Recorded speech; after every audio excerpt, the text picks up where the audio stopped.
Controversial opinion. I've said it again. I'll say it once before. Your credit problems are not financial problems. They are a financial identity or money identity problem. Look, credit's important. I'm not saying to not learn about it, but if we're going to help you fix your credit, we have to address the deeper issues going on. Did you know that there are actually 10 subconscious money beliefs that show up on credit reports?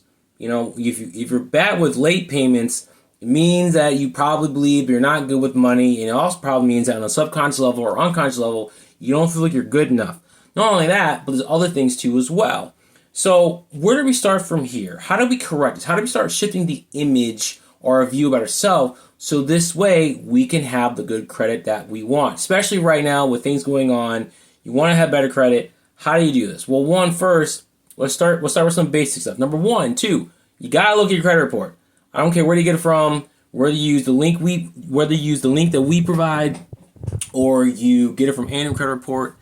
Get it and look at it and know what's on there, because you have to know what you need to grow it, and also what needs to be disputed to get deleted.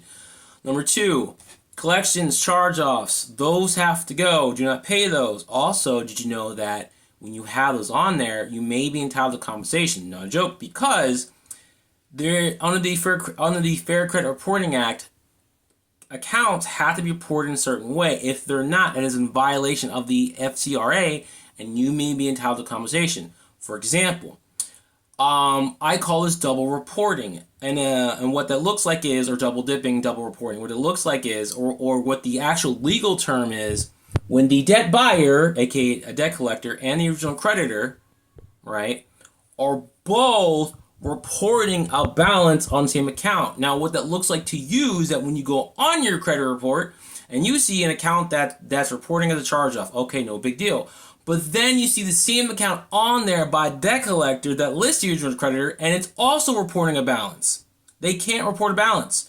And also, at the end of the day, if they are, who are you paying money to? Because they both want their money. So it's kind of like if I pay it to the original creditor, not the debt collector, it's a conundrum. This is what I mean by just because it's on there does not mean you should pay it, and that is a violation. And if they don't correct that, you can sue them. I have a law firm I work with called McCarthy Law out in Arizona. I've sent all my clients there to work, and currently at this moment in time, they're working with about 20 of my clients, and 4 of them they've had to file active lawsuits on their behalf. And the cool thing is, if they file a lawsuit with you, they will work with you at no out-of-pocket cost, and you can get paid anywhere from like $1,000 to $2,500 per violation. Not a joke, it's a real thing. So understand this. Just don't go off and pay debt off, because you may be negating or kicking out a potential lawsuit where you don't have to pay them, they gotta pay you. So there's that. I mean, late payments you got, hard inquiries. How many open accounts do you have? A lot of people don't think about this, right? This is the basic stuff. A lot of people think, and I thought this too, that okay, I have these negative accounts on a score. I'm gonna get rid of, and if I get rid of the negative accounts, my score will skyrocket. Not true. Deletions are about 40% of your credit score. The 60%, the majority, is what accounts do you have open? How many credit cards do you have? Do you have any loans out? Do you have your rent being reported? Cell phone payments, utility payments, insurance payments, streaming services, because that's how your score grows. Your score grows based on accounts that you have open, they're paying on, whether it be later on time, to original creditor, like your credit cards, car notes, student loans, any credit builders. That's what's going to help grow your score. You need to have this open. And you want to have, at the minimum, at least 3 to 4 open accounts or trade lines called to grow your credit. Now, you go through, you get some repair, and all that's fun, right? But here's the thing that stops a lot of people.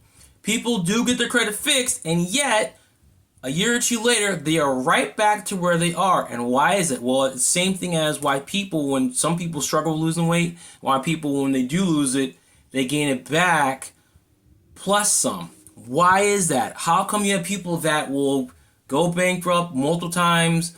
Or this also explains why when people win the lottery, they're broke within like 5 years or something crazy like that. Why is that? Well, at the end of the day, like I said, your credit score is simply a symptom or a signal of what's going on with your self-image. How do you see yourself?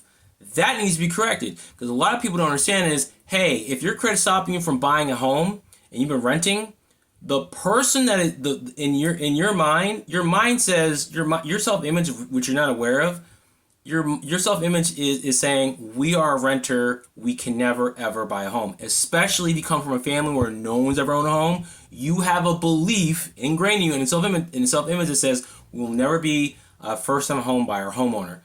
If you do not correct that, and then you go try to go own a home, fix credit, it's gonna be rough. You'll never get there. And then if you do get the home, your self-image, you have to understand, your outer world has to match the inner world. If your outer world changes first and the inner world doesn't, you will unconsciously, subconsciously, magically self-sabotage to match it. So if you don't change your self-image and shift it from that of being a renter to a homeowner, and if you get in that home, oh my God, you're all your power is going to go to quote unquote screw it up. So this way you either lose the home or your credit's jacked up because you can't have it. That's how it works, believe it or not, right?